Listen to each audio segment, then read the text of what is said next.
Browns visiting the Packers. This line has escalated a bit. It's Packers -7. Browns made a show last night against the Las Vegas Raiders. Nick Mullins, he really looked, serviceable and showed some heart with that team. Exactly. There's nothing we can really do. That's the problem with this season. It's like all this COVID stuff. I mean, the worst one to me, my biggest miss last week had to have been that Saints one. We always love taking the Saints. We love fading Brady. Yeah. And the Sean Payton being out was what just spooked me completely. And it's like, once again, I got duped by COVID. It did not matter. Nothing mattered in the game. The reason we should have taken that game was just the defensive matchup, how they match up against Tampa. So that's what's hard with reading these ones. It's like those are big misses. This Browns one, if it was a normal year, I'd be all over the Browns. But because of everything going with COVID, it makes me want to go towards Green Bay. They're the healthier team. They've been practicing the last couple of weeks together.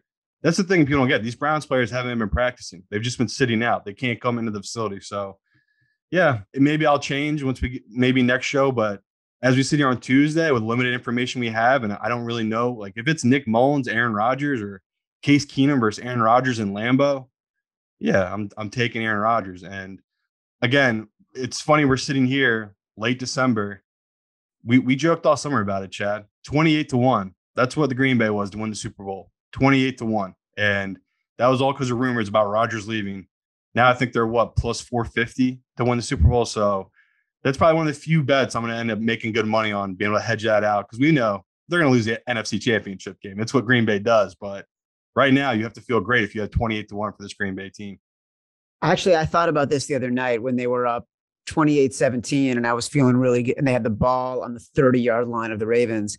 And I had bet -3.5 live, thinking I am a live betting genius. And I had already in my head cashed it, reprogrammed how I'm betting going forward, which was, instead of feeling like I have to bet every game, betting the games I feel most comfortable about with bigger numbers, and then adjusting those games live, especially if I feel like the team that is better ends up down early, because then all of a sudden I'm just getting a better number. And then the Packers regressed, and all of a sudden, for the first time all season, didn't cover against a team with a backup quarterback and no defensive backs.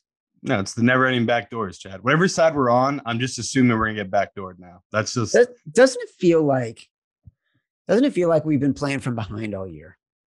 Yeah. Things just haven't bounced our way, and that's just gambling. I mean, you can put all the work in, all the time, and you still need the ball to bounce your way. And it's been very humbling these last couple of weeks, where we're on the wrong side of a lot of these ones. And a lot of these ones that come down to the final play, brutal.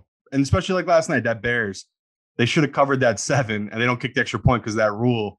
And it's just like typical. They don't push on that 7. I do think it's brought us closer. Yeah. This is when you say, I agree. I agree. We've been in the foxhole. We haven't killed each other. We haven't blamed each other. We haven't gotten angry about it. We've made choices collectively, individually, and it's worked out like we're still buddies. No, it's the best. Thank you for the olive oil. You bet.